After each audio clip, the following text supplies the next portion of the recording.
In this video, we'll be looking at the properties of trigonometric functions. We're going to start with domain and range, but before I get into that, I do want to mention that there's going to be a number of times during this video that I'm going to reference the unit circle in its entirety. It might be beneficial if you were to go and watch section 4.4, video 1, that covers the entirety of filling in the unit circle. In doing so, this might help you be able to follow some of the justifications for the domain, range, the even and odd, the reciprocal identities, quotient identities. It might just help with some of those details. So again, if you'd like to, go ahead and watch 4.4 video 1 first. Otherwise, we're going to go ahead and get into the domain and range, specifically of the sine and cosine function. So the first thing that we know about the unit circle in terms of the sine and cosine function, as well as any real circle, that the sine of theta is supposed to be equal to y, and the cosine of theta is supposed to be equal to x. Now in the unit circle, there's only so many values that we can pick in regards to plugging numbers in. Part of the unit circle is that the circle is cyclical, so we can pick any value for theta, which means that the domain of values that we are allowed to pick, again for theta, the domain for the sine function, I'm going to go ahead and just use that there, is going to be all real numbers. However, there's only a set of values for the range that we can get back. So the range of the sine function, however, is going to be a set of values that regards to y. Now, if you look at the unit circle, the only values that we can get back for y are anywhere from -1 to +1. So my range for this is going to be from -1 to +1. The domain for cosine is actually going to behave very much the same as -infinity to +infinity, but the range for cosine is also going to be the same in that concept being -1 to 1. Again, the reason for this is the way that the trig functions are set up. These are the values that we can plug in. These are the values that we can get back. Now we can possibly try and look at the tangent of theta and see how that function is created and how it works. The most important concept is for theta, we can plug in all values except where when I try to plug in cosine equals to 0, because remember, sorry, this is tangent is y over x, so that means that anywhere that cosine is 0 is going to cause us problems. So for the domain of values that I'm allowed to plug in here, we just have to identify where cosine is 0. On the unit circle, the locations where cosine is 0 are going to be specifically multiples of pi over 2, specifically odd multiples of pi over 2. So what we're going to say here is x cannot equal, again, it's going to be hard to write this in an interval notation. There is a very specific set of values that we can pick and how we would write that, but the generic concept is that we're not going to have x equaling to pi over 2 multiplied by some k value such that k is equal to an odd number.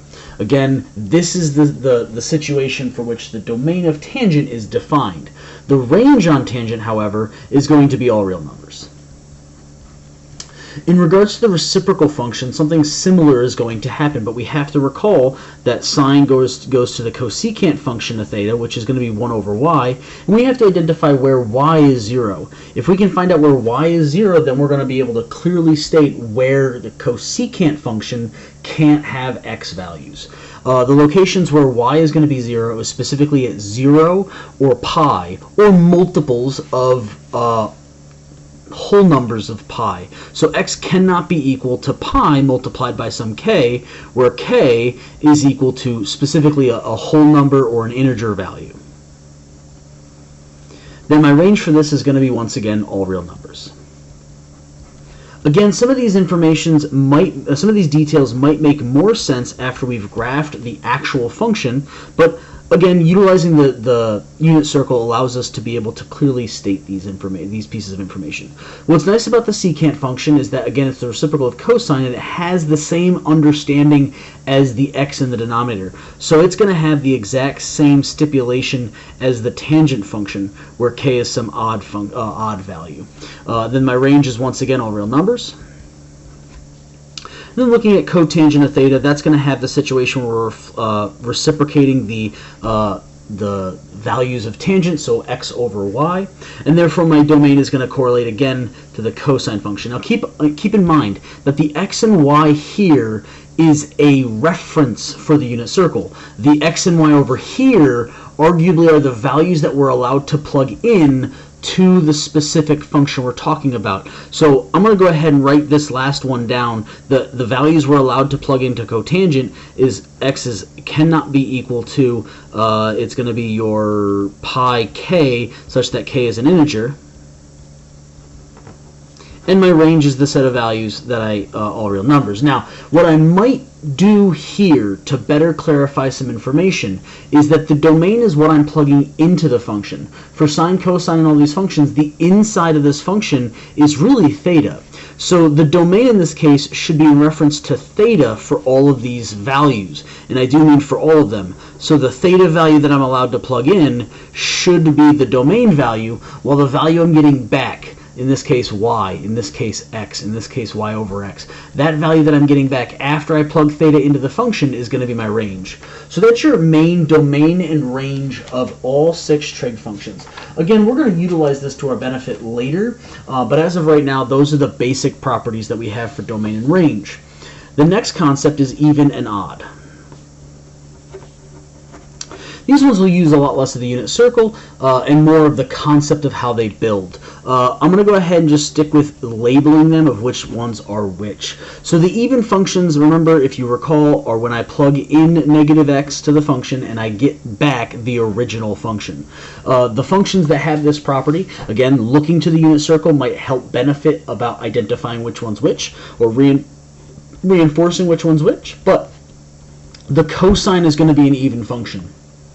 So if I replace the theta with a negative theta, then these two values are going to be the same. Again, this can be seen on the unit circle by looking at reference angles and how they compare in the unit circle.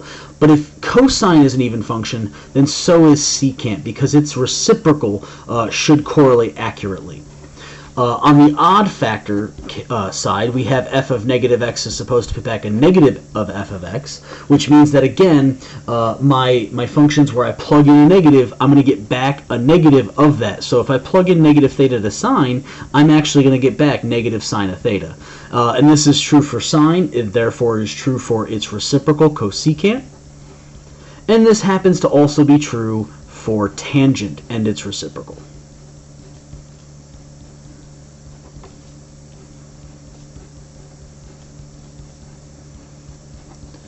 So those are your even and odd properties and how they, again, pan out. After that, we're going to go ahead and talk about all of the basic rules that we should already know, and hopefully this just is reinforced by the concepts. So we have our reciprocal identities, and then we have our quotient identities. So the reciprocal identities are the ones such that sine of theta is equal to 1 over the cosecant of theta. Again, this one we've been using quite frequently already. Actually, maybe not this one, but we've been using the cosecant of theta is equal to 1 over the sine of theta. But if this is true, then this is also true. Again, do some algebra with that to prove that to yourself. You also have cosine is equal to 1 over secant of theta, so therefore secant of theta is equal to 1 over cosine of theta. And then finally you have your tangent identity with the cotangent function. So these are all your reciprocal identities, and again, keep in mind that you can utilize them whenever necessary to better understand what you're looking at.